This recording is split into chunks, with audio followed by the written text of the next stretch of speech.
Hello students, तो अब हम लोग इनफाइनाइट ग्रिड वाले न्यूमेरिकल को सॉल्व करना सीखेंगे, जिसमें आपको इनफाइनाइट ग्रिड मतलब इनफाइनाइट रजिस्टर्स रहेंगे बनाए हुए। अब ये स्क्वायर का भी रह सकता है और हेक्सागन शेप का भी होता है, ट्रायंगुलर शेप का भी रहता है, अलग अलग रहता है। सबको बनाने का कॉमन मेथड है। कैसे सॉल्व करेंगे? तो ए और बी किसी भी दो एज दो एंड के अक्रॉस यानी एक साइड के अक्रॉस पूछता है इक्विवेलेंट रेजिस्टेंस। तो जिन दो पॉइंट के अबाउट पूछ रहा है उससे एक बैटरी कनेक्ट कर दीजिए और उसके पॉजिटिव टर्मिनल को कुछ प्लस वोल्टेज दे दीजिए और निगेटिव को कुछ माइनस वोल्ट दे दीजिए। यानी कि इसको मैं +2 पर रखा और इसको -2 पे। अब इधर से इसने करंट सप्लाई किया आई, तो इसको वापस भी करंट क्या मिलना चाहिए, घूम फिर कर आई वापस इधर मिलना चाहिए। तो अगर इसने आई करंट सप्लाई किया तो इसके पास आइडेंटिकल सिचुएशन था जाने का, इधर इधर इधर और इधर। चूंकि ये इन्फिनिटी तक फैला हुआ है इसीलिए ये चारों तरफ इक्वल इक्वल डिस्ट्रीब्यूट कर दिया। इधर I/4, इधर I/4, नीचे I/4 और इधर I/4 कर दिया।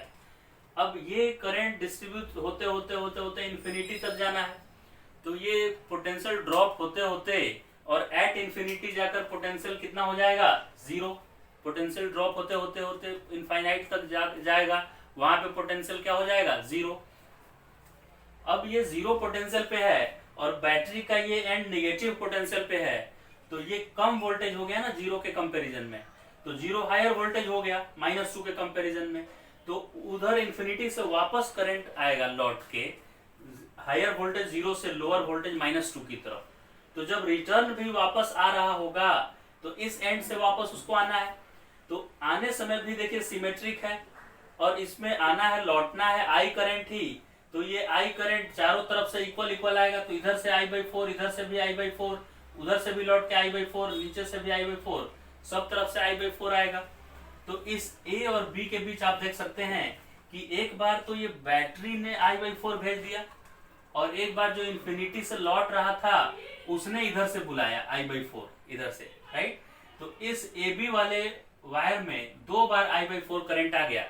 एक बार बैटरी ने I/4 भेजा और एक बार इन्फिनिटी से जो लौट के आ रहा था उसने I/4 इसमें भेजा, क्योंकि उसको हर एक वायर में I/4 भेजना है। तो इसमें भी I/4 भेजा, इसमें भी। तो इसमें दो बार I/4 हो गया, बाकी में दो बार क्यों नहीं हुआ सर? क्योंकि बाकी में तो खाली इन्फिनिटी से आ रहा है, ये बैटरी वाला प्लस तो इसमें खाली कनेक्टेड है ना, तो इसमें I/4 दो बार हो गया। तो कुल मिला के 2I/4 करंट हुआ ए बी में। अब ए बी के लिए हम सिर्फ लिखे इक्वेशन, तो ए और बी के बीच पोटेंशियल डिफरेंस का फॉर्मूला होता है VAB = I/R। इसमें कितना करंट फ्लो किया और कितना इसका रेजिस्टेंस है।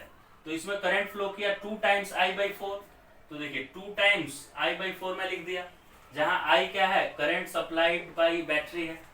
तो 2 टाइम्स I/4 लिखा, ये I का वैल्यू और इसका रेजिस्टेंस खुद का R था, इसका खुद का रेजिस्टेंस R था, तो मैं ये R रेजिस्टेंस लिख दिया। अब ये V क्या है, तो ये V इन दोनों के बीच का पोटेंशियल डिफरेंस वही है जो बैटरी लगाया हुआ है। तो अगर इस पूरे सर्किट का इक्विवेलेंट R है और इस टोटल करंट I फ्लो कराया है ये, तो पूरा बैटरी जो है ना, बैटरी वो किसके इक्वल होगा, तो नेट करंट यानी total current into total resistance के बराबर होगा। बैटरी का वोल्टेज क्या होगा, total current supplied by battery into total resistance of the circuit या equivalent resistance of the circuit. तो बैटरी के वोल्टेज को मैं ऐसे लिख दिया, जो बैटरी का वोल्टेज था वही ए बी के क्रॉस का पोटेंशियल डिफरेंस था, इसलिए ए बी के क्रॉस भी IR में वही V मैंने यूज किया। अब ये टोटल करंट है और इसमें भी 2I/4 में I क्या है, टोटल करंट है। देखिए I यही टोटल करंट का 1/4 हुआ था इधर, तो ये I टोटल से I टोटल कट गया, तो R इक्विवेलेंट का वैल्यू आ गया R/2।